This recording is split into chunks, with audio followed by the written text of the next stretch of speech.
Assalamualaikum warahmatullahi wabarakatuh. Perkenalkan, nama saya Ningrum Gayatri. Saya dari kelas keperawatan 1B dengan NIM 22 14 20 10 dan 84.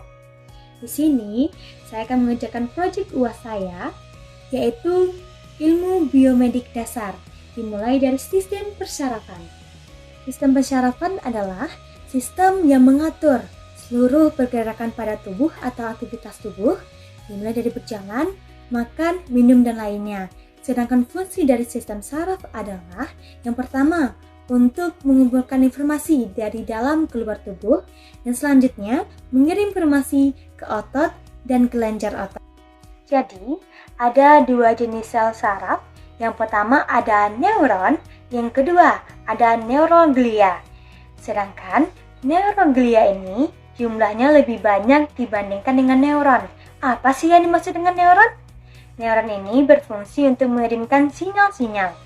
Maksudnya, misalkan kita ingin menggerakkan tangan kita, nanti neuron akan mengirimkan sinyal ke otak, dan otak akan menyuruh kita untuk menggerakkan tangan kita. Sedangkan neuroglia, tugasnya hanya memberikan semangat atau support kepada neuron, atau memberikan nutrisi kepada neuron. Selanjutnya kita masuk kepada sistem saraf pusat.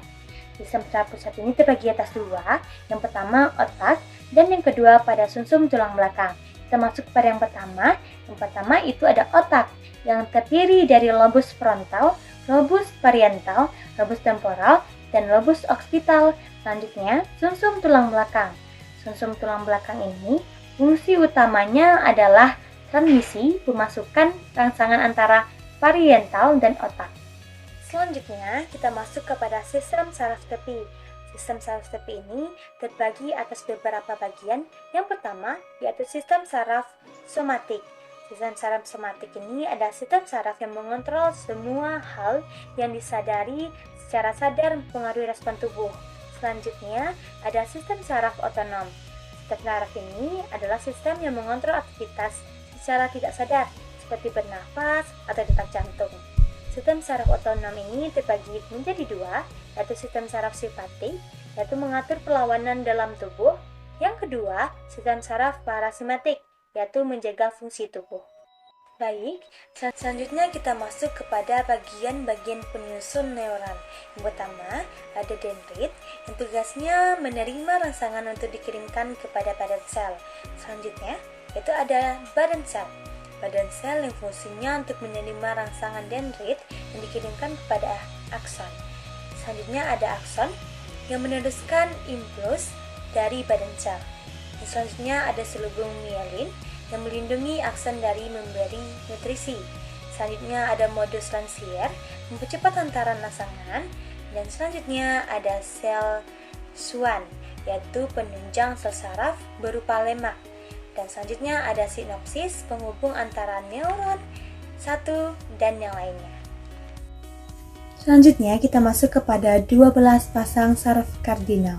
Yang pertama ada olfatorik, yaitu berkaitan dengan penciuman seperti hidung. Yang kedua ada optik, yaitu penglihatan seperti mata. Selanjutnya ada okumulator, yaitu membantu mata mengerahkan atau membantu mata untuk berkedip. Selanjutnya ada troklear dan trigeminal dan abdusen. Selanjutnya ada visualis, yaitu terkait dengan wajah kita. Selanjutnya ada vestibulocochlear, yaitu berkaitan dengan pendengaran, dan glossopharyngeal, yaitu berkaitan dengan rasa menelan pada tenggorokan kita. Yang ke-10 ada saraf vagus. Yang ke-11 ada aksesoris tulang belakang. Dan selanjutnya ada hipoglogus, yaitu rahang lidah. Baik, selanjutnya kita masuk kepada mekanis gerak refleks. Mekanis gerak refleks ini terjadi ketika ada rangsangan yang diterima oleh badan sel. Baik, yang kedua kita masuk kepada sistem endokrin, organ penghasil hormon, dan hormon yang dihasilkan serta fungsinya. Yang pertama ada kelenjar paratiroid, terletaknya di depan kelenjar tiroid, berfungsi membantu penyerapan dan pelepasan kalsium pada tulang. Yang kedua ada kelenjar adrenal, terletak di atas ginjal. Kelenjar adrenal ini terbagi menjadi dua. Yang pertama ada adrenal cortex, yang berfungsi untuk menghasilkan hormon kortikosteroid, mengatur kadar garam dan air dalam tubuh.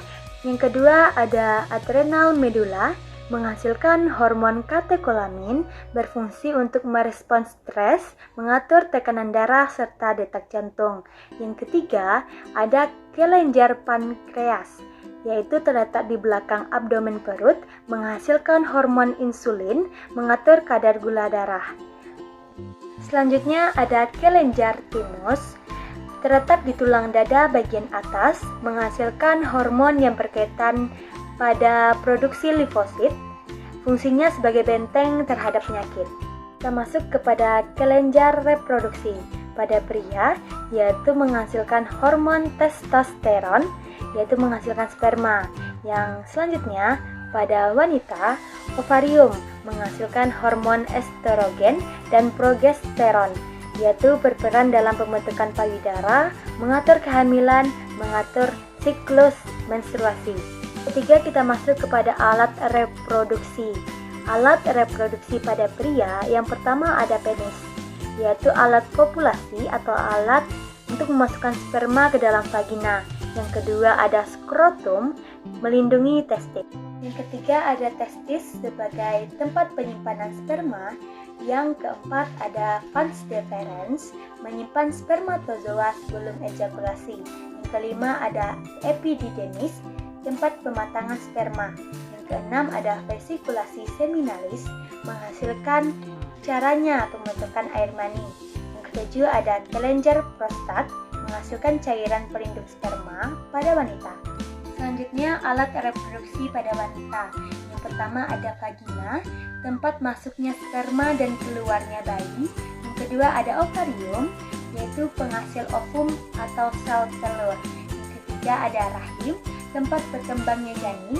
Yang keempat ada tuba falopi, yaitu tempat terjadinya fertilasi atau pembuahan.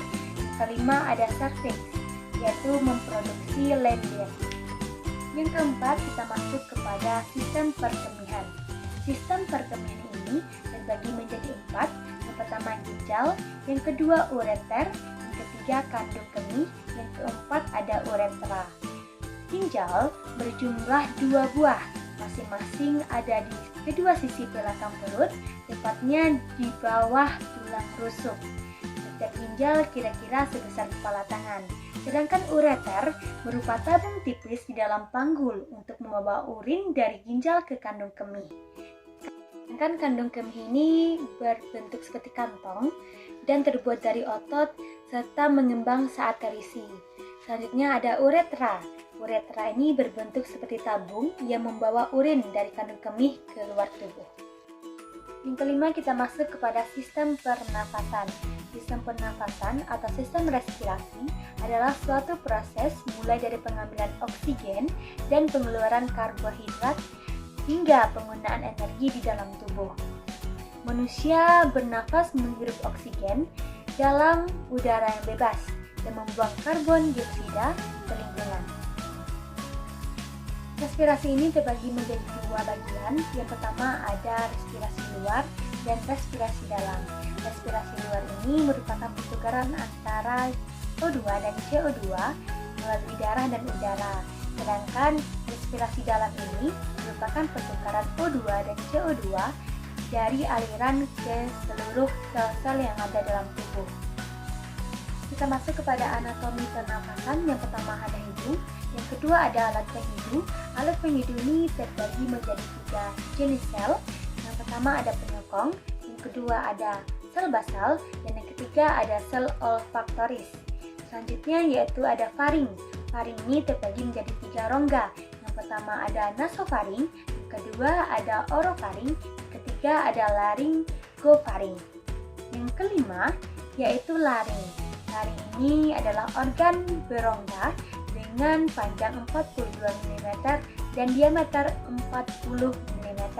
Terletaknya antara faring dan trakea. Yang keenam ada trakea.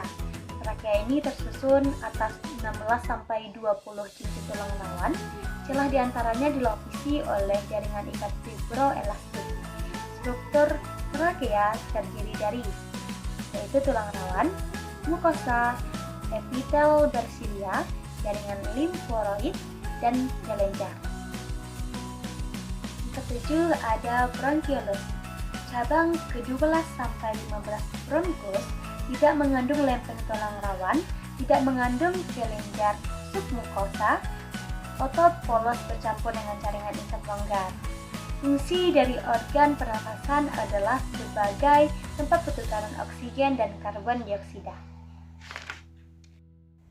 Yang ketujuh, kita masuk kepada struktur anatomi kulit. Yang pertama ada epidermis, yang merupakan bagian luar dari kulit, terdiri dari lima sel. Yang pertama ada stratum corneum, yaitu lapisan terluar yang berfungsi melindungi bagian dalam.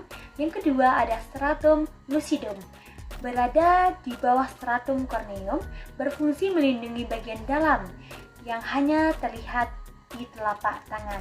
Yang ketiga ada stratum granulosum, yaitu stratum yang berada di tengah, berfungsi untuk menghasilkan lemak yang mengikat kulit. Yang keempat ada stratum spinosum, yaitu lapisan ini memiliki sel dendrit. Kita masuk yang ke-8, yaitu anatomi jantung. Yang pertama ada ruang jantung. Serambi kiri yaitu menerima darah yang kaya oksigen dari paru-paru. Serambi kanan menerima darah yang rendah oksigen dari seluruh tubuh. Bilik kiri menerima darah dari serambi kiri dan memompa ke seluruh tubuh, dan bilik kanan menerima darah dari serambi kanan dan memompa ke paru-paru. Kita masuk kepada pembuluh darah jantung. Yang pertama ada vena. Vena ini mengembalikan darah rendah oksigen dari seluruh tubuh ke jantung. Yang kedua ada aorta, mengedarkan darah yang kaya oksigen ke seluruh tubuh. Yang ketiga ada vena pulmonalis, mengalirkan darah yang kaya oksigen dari paru-paru ke jantung. Yang ketiga ada arteri pulmonalis, yaitu mengalirkan darah yang rendah oksigen dari jantung ke paru-paru. Selanjutnya kita masuk kepada katup jantung. Yang pertama ada katup pulmonal, yaitu terletak antara bilik kanan dan arteri pulmonalis. Yang kedua ada katup trikuspid, yaitu terletak antara serambi kanan dan bilik kanan. Yang ketiga ada katup bikuspid, yaitu terletak antara serambi kiri dan bilik kiri. Katup aorta terletak antara bilik kiri dan aorta. Sistem peredaran darah. Sistem peredaran darah besar. Jantung, bilik kiri, aorta, arteri, kapiler, seluruh tubuh, vena, jantung, serambi kanan. Yang kedua, ada sistem peredaran darah kecil. Jantung, bilik kanan, arteri pulmonalis, paru-paru, vena, pulmonalis, jantung, serambi kiri. Yang kesembilan yaitu ada hematologi komponen darah dan fungsinya. Komponen darah manusia terdiri atas 4 macam. Yang pertama ada plasma darah, yang kedua ada sel darah merah, yang ketiga ada sel darah putih, dan yang keempat ada trombosit, yaitu platelet dan keping darah. Sel darah merah ini terkenal berwarna merah pekat dengan jumlah sel yang cukup banyak di dalam darah dibandingkan kedua komposi, yaitu leukosit dan trombosit. Warna darah merah pekat ini adalah salah satu yang disebabkan oleh keberadaan hemoglobin, protein yang bertugas mengikat oksigen dalam darah. Masuk kepada sel darah putih atau leukosit. Sel darah putih ini memiliki jumlah yang jauh lebih sedikit dalam seluruh komposisi. Sel darah putih memproduksi antibodi yang akan membantu memerangi zat asing dalam tubuh. Normalnya, jumlah sel darah putih pada orang dewasa adalah 3.400 sampai 9.600 sel per mikroliter darah yang terdiri atas beberapa jenis.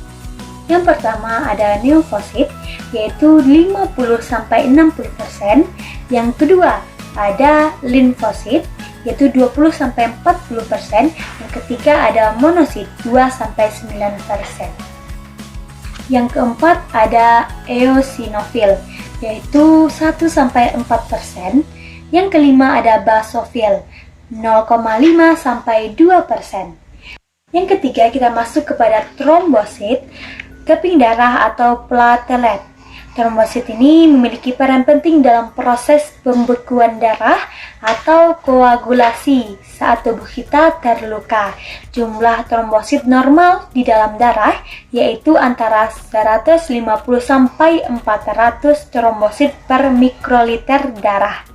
Sementara, bila seseorang mengalami kekurangan trombosit, maka akan menyebabkan pendarahan yang hebat karena darah yang sulit membeku. Jika seseorang yang tinggi trombositnya juga akan membahayakan kesehatan karena menyebabkan terjadinya kerusakan sel darah merah hingga terbentuknya gumpalan darah.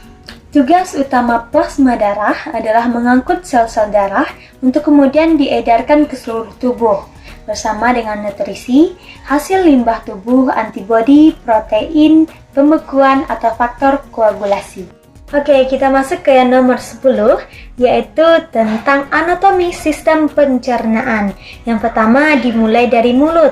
Mulut merupakan awal dari saluran pencernaan. Ketika mulai makan, seseorang akan mengunyah makanan dengan gigi dan menjadi beberapa bagian-bagian. Liur kemudian akan mulai bercampur dengan makanan untuk memulai pemecahan. Hal ini bertujuan untuk memudahkan penyerapan makanan yang digunakan oleh tubuh ketika seseorang menelan. Lidah juga memasukkan makanan ke kerongkongan. Kerongkongan menerima makanan dari mulut saat seseorang menelan. Serangkaian kontraksi otot di dalam kerongkongan yang disebut dengan periklastik, yaitu mengantarkan makanan ke lambung. Yang ketiga yaitu lambung. Lambung merupakan organ berongga yang berfungsi untuk menampung makanan saat sedang dicampur dengan enzim-enzim. Enzim-enzim tersebut nantinya akan melanjutkan proses pencernaan makanan menjadi bentuk yang dapat digunakan. Yang keempat ada usus halus. Organ ini terdiri dari 3 bagian. Yang pertama ada duodenum, yang kedua ada jejunum, yang ketiga ada ileum. Perlu kita ketahui bahwasanya usus kecil merupakan tabung otot sepanjang 22 kaki, di mana organ ini berfungsi untuk memecahkan makanan menggunakan enzim-enzim yang dilepaskan oleh pankreas dan empedu dari hati.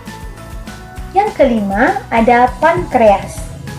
Organ ini berfungsi untuk mengeluarkan enzim ke dalam duodenum yang memecahkan protein, lemak, dan karbohidrat. Pankreas juga membuat insulin dan meneruskan langsung ke aliran darah. Yang keenam ada hati atau liver.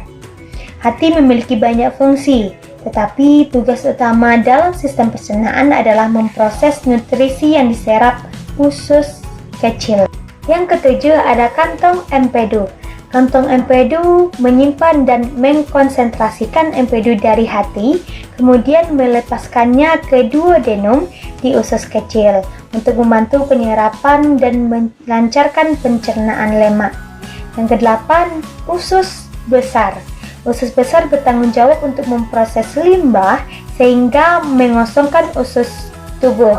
Perlu diketahui bahwa usus besar adalah tabung otot sepanjang 6 kaki yang menghubungkan usus kecil ke rektum. Yang kesembilan ada rektum.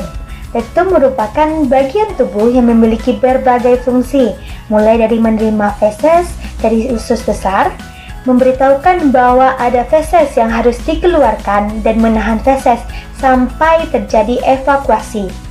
Dan yang ke-10 yang terakhir yaitu anus. Anus adalah bagian terakhir dari saluran pencernaan. Saluran pencernaan ini sepanjang 2 inci yang terdiri dari otot-otot dasar, panggul, dan 2 sfinkter anal, yaitu eksternal dan internal.